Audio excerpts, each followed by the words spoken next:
Every so often, I like to do a video on disrespectful super moves in fighting games, since they're the most fun kind of super moves to watch, and after playing Sparking Zero for so long, it reminded me that this type of Dragon Ball game is so good at showing off the massive amounts of disrespect in the series. So for this video, let's see which super moves show off the best ways to humiliate your opponent. I'll be counting both supers and ultimates, and it's all in the eye of the beholder here. Just any super moves that give me the vibe that the opponent is being toyed with or styled on beyond belief, so expect a lot of villains here. Now, let's connect the top 10 disrespectful supers in Dragon Ball Sparking Zero. Number 10.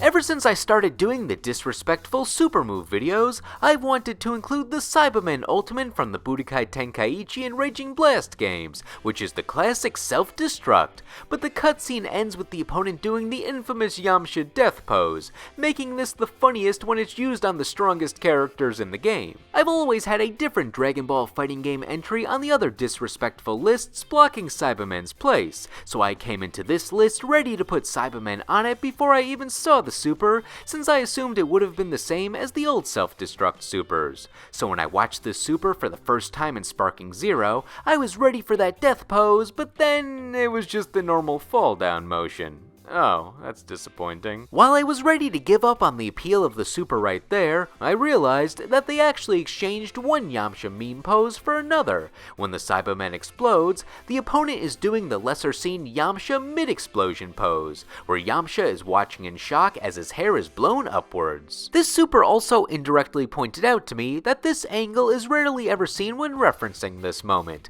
It's always the grab, then death pose, mainly the death pose. So good on the developers for finding the only other shot of this moment that hasn't been overused.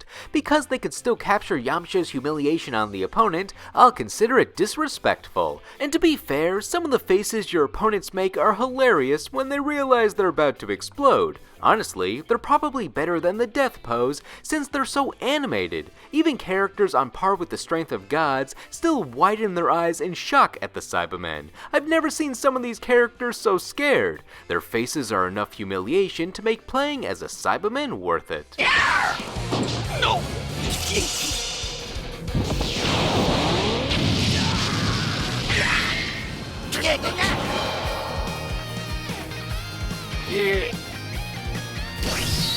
Number 9. This will finish you off! Galactic Buster! It's over. Say goodnight! I will dominate this galaxy. I could have gone with either the Rush Super or the Ultimate for full power Bojack. The Super has that air of disrespect since he punches you up, then knocks you down by headbutting you at full force, but before you can fall further, he kicks you to make sure your trip downwards is even faster. Though I think the camera shook in past games during the headbutt, which would have made this Super perfect for me. And for the Ultimate, what I like is the attack at the end. It starts off with his double blasts. You think it's just going to be a standard beam super, but out of nowhere, he zooms through the explosion and just does a single punch through the opponent until he's behind them, and then he does a cool guys don't look at explosions pose as it finishes. What I really like about the subtle disrespect here is this is the final attack Gohan used to kill Bojack in his own movie, so now Bojack's taking the move that was supposed to make sure he never returned, and is dishing it back for revenge. Extra disrespect if you use this move against Gohan. It's over. Say goodnight! I will. You fought well, boy. I congratulate you. Number 8. Let's dance.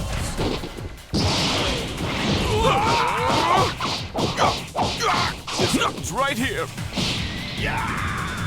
I think Zarbon is an underrated henchman. He did the job right when he left Vegeta for dead at the bottom of a lake, and the only reason Vegeta survived is because Frieza needed Zarbon to retrieve the body and heal him fully to find the last Dragon Ball which only Vegeta knew about. Zarbon would have had the series wrapped up if not for that. Salt aside, this super is disrespectful the whole way through. He starts it off with a somewhat sarcastic bow, and as the name Bloody Dance implies, he dances on you for all the hits, with the camera rotating around him to give it that extra cinematic feel. Then when the dance has him in a position where his back is facing you, he not only hits you without looking at you, but it's a backhand. He even leaves you hurt enough where he has time to nonchalantly wind up the backhand. And shoutouts to his transformed state, which does a few slappy slaps in the ultimate. Even though he's all about brute force here, it shows he has time for a few delicate motions. Plus, he releases you from that Izuna drop grab early in the ultimate just to have you faceplant into a crater, and I think that deserves some disrespect points too. He just belittles you no matter the form. It's a great looking moveset overall. Your death will be painful.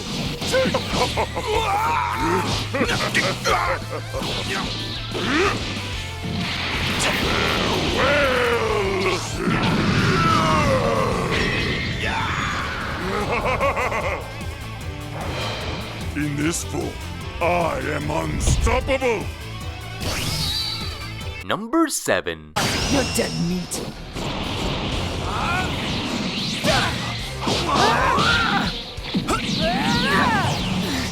Bye-bye.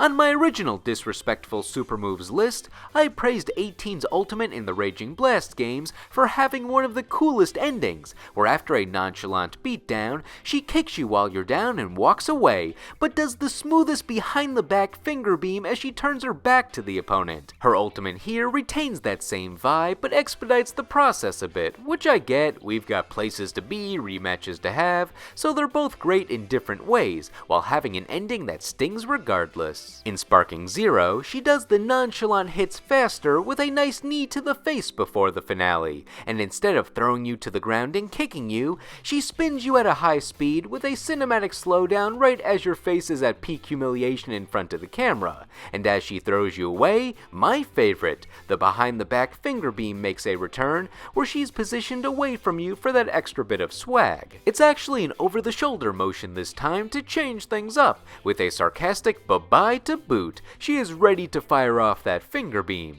While I do like the slower nature of her old ultimate, this one still gives me a finale I was hoping for.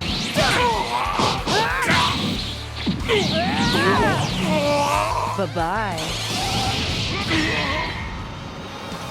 Come on. This is what happens when you don't pay up, champ. Number 6.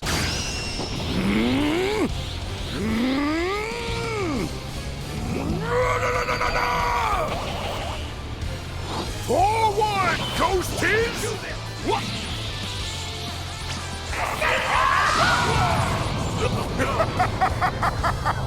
The ending there really gets it on this list. That laugh when the attack is done is a great mixture of giddy evil and goofy arrogance, which defines Boo pretty well since he still knew how to be funny after going super. The pose and emphasis lines around him really bring the whole moment together, and the meat of this ultimate still has disrespect to it, where he fires off his ghosts, and instead of exploding like they're supposed to, as with Gotank's ghosts, they do their own attacks to style on you, being combinations of the Masenko and Kamehameha. The presentation of this whole move is so fun to watch, though it made me realize that Boo was still able to use the Super Ghost Kamikaze attack after Gotank split in his body. But really, Boo-han's whole moveset here is filled with disrespect. He does the Choco Beam for a super to turn you into a Jawbreaker, and just punch you for the attack. There's something more degrading about that than if he just ate you. Even his standard Kamehameha has him do the FU arm gesture when it's done,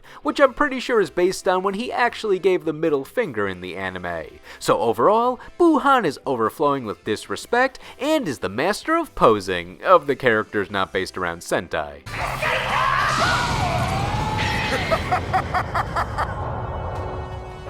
We're the amalgamations of other beings, but I am the far superior one. Number 5.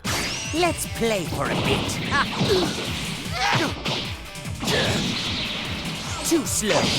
You'll never defeat me with such paltry power. Of course Frieza would appear somewhere on this list. He's the master of arrogance, and I'm gonna go with his super in his first form. The assault of hits is nice, but what lands it here is that ending. After he kicks you away, he teleports to where you were being flung, does a smug face at the camera, and casually lifts his fist as you close in on him. So it's more of a your face hit my fist moment, or should I say, face to fist style. And the opponent doesn't even go flying from it. They just drop down like they're sliding off a wall. And hey look, the punch is based on the same frame from the thumbnail of my one-sided Dragon Ball Z fights video. It makes sense that the first form of Frieza would have the most disrespectful super of all his forms, because this is when Frieza is holding back his power the most, so he's willingly weaker for fun. Even his throw is the classic arrogant maneuver of backhanding you several times really fast. If I were to go to any of his other forms for disrespect, his second form comes close with the classic Impale ultimate, where he tosses you off his horn after he goes straight through you, and as you're experiencing blood loss, you're falling downwards left to die. But I feel that super ends a bit too abruptly, so the first form with Frieza's fearsome fist takes first, or whatever number this is. Too slow. You'll never defeat me with such paltry power. What a shame. Looks to me there's not a hint of fight left in you. Number 4. It's time for a bloodbath! Whoa! Die! Scum is scum, after all. Ah yes, original Broly. He's the brute force guy who thinks he's the devil and likes to see his opponent squirm. Of course he's going to have a heel style of disrespect. He kicks you up and then clotheslines you in the air, but we have a perspective that doesn't show his arm until it's already been pressed against your neck. Brutal. What also makes this great is you hear the footsteps coming, but there's nothing you can do. Die! Or maybe that's just the sound he makes when he does this attack, but I hear footsteps. I think of that one scene in the movie where he just charges in like a running back against Piccolo. Though when he kicks you up, I wish we could see the impact of the kick instead of the screen temporarily going black. Also to note, his eraser cannon has that classic disrespect tactic where he turns his back to the opponent, based on when he destroyed Planet Shamo in the movie. Even his regular Super Saiyan form has the flavor, where he knocks you in the air and grabs your face to slam you back into the ground, followed by a good old kick you while you're down move by doing a massive 2-foot stomp on you. To be honest, I think I subconsciously gave this spot to his legendary Super Saiyan form due to my legacy bias, so I might have actually given the weaker form the entry if I didn't go into this video with rose-tinted glasses. I love a good stomp.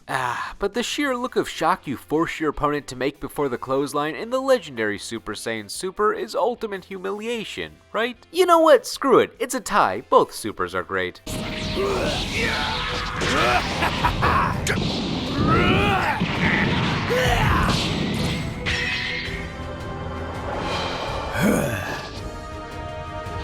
The only garbage is you, Vegeta. Number 3. Pitiful.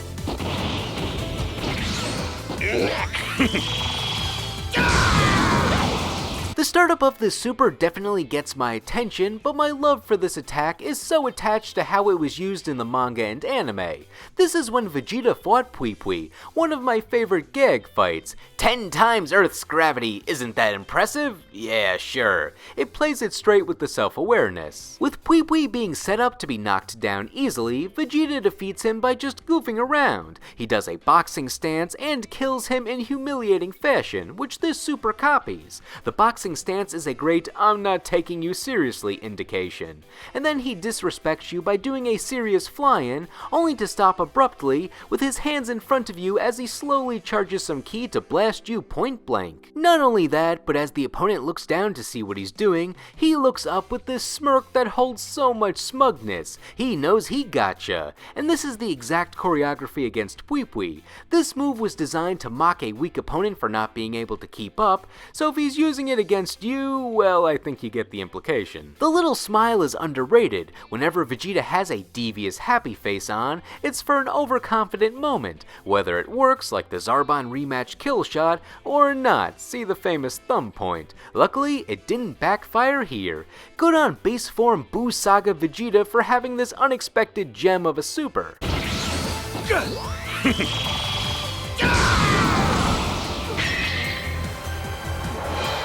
You are dressed like an absolute clown. Number 2. Let's hurry up and do this already! Time for some fireworks! Ha! Wham! Bam! Boom! Stop looking at my sound effects. Those are classified. Gamma 2 is having fun. There's no malice behind this, but I like how he takes what would have been an average super and completely styles on the opponent.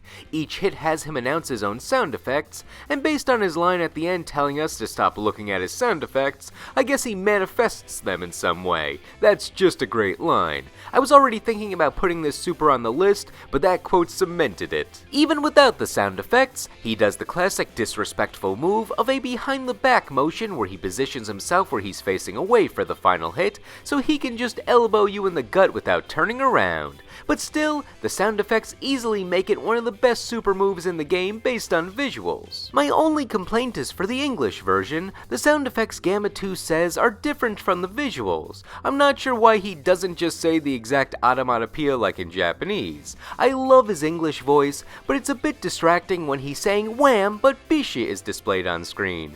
Though I could spin it where it's a hidden layer of disrespect of him using 2 different sound effects at once. Anyway, Gamma 2's the GOAT, and I hope he's not mad at me for showing his classified sound effects in this video. Whoa! Stop looking at my sound effects. Ta-da! Still got 70% of my energy left. I don't even need a recharge. For number 1, it was simply down to the ultimate that had the most amount of disrespectful beats in the shortest amount of time. This character may have not been on my radar coming into this topic, but the ultimate is anime accurate and had elements of multiple supers featured on this list. Number 1. Are you prepared?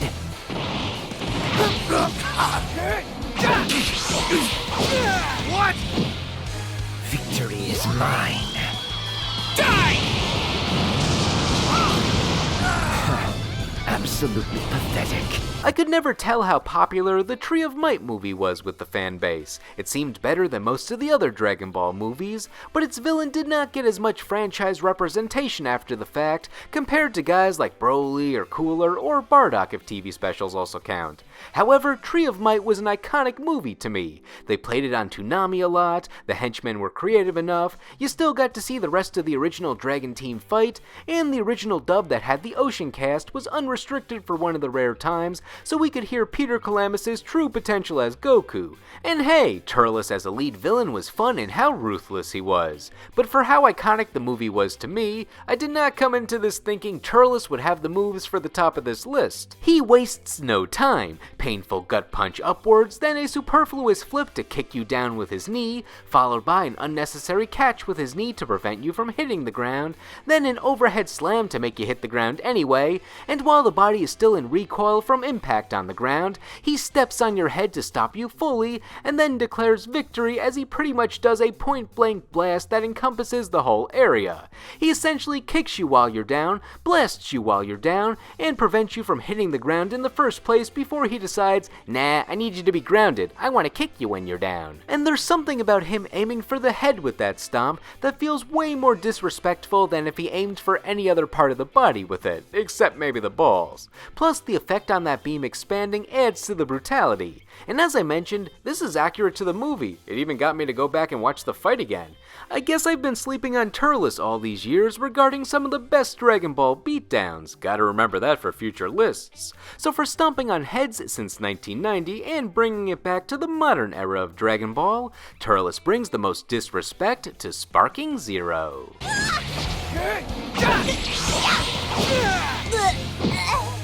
Victory is mine. Die!